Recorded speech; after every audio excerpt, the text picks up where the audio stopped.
If one of them seen a red-headed girl on the way down to fish, now we used to go out around 5 o'clock, but if he was on his way down and seen a red-headed woman, he turned around and walked back home.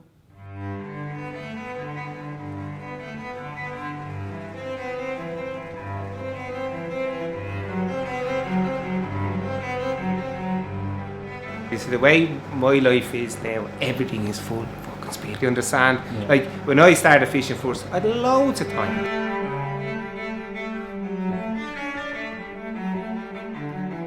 It has been nearly 7 years since artist Alan McLeod set up his studio at the end of Howth's West Pier Harbour in North County Dublin. He wanted to be as near to the water as possible, and in doing so, he gained the unexpected and intimate perspective of harbour life.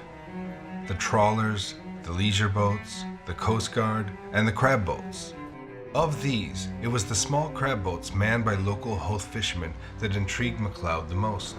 How would you feel about that, or was that too obtuse? After earning the trust of these very private individuals, they began to tell of their own local traditions, histories, and stories that all originated from the harbour itself. I say life changes and you actually change with it, whether you like it or not. Do you know what I mean? Mm-hmm. You become a part of modern society and everything goes the same. These stories, beliefs, and traditions had been passed down through generations of Howth fishermen. I was born to an area where you learned about the sea, the depths of the sea, you were part of the sea. The knowledge of where you were, and if it was fog, what would you do? How would you know where you were?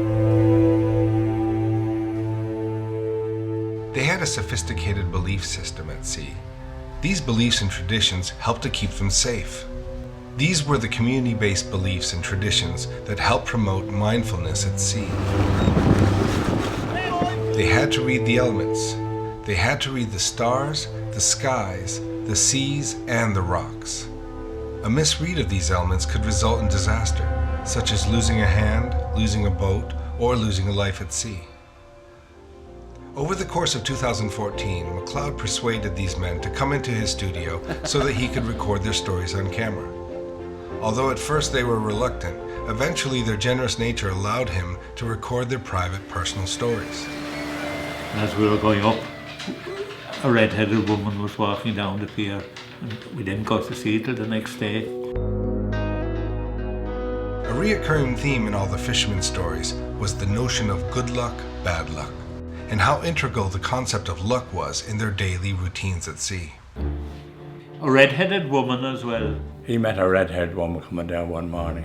They had a thing about when they're going to sea, they'd come down when it was dark, early in the morning dark, never when it came down when it was daylight, for fear they'd run into a woman with red hair.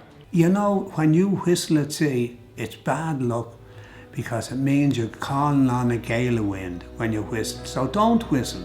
Well, there's only one that actually did get bad luck, but it was nothing so much to do with the sea, and I wouldn't do it to this day. Steer a cup of tea with a knife. Oh Jesus, I wouldn't do that. Now there's one. There's one now that has come to mind that I would not fucking do, ever.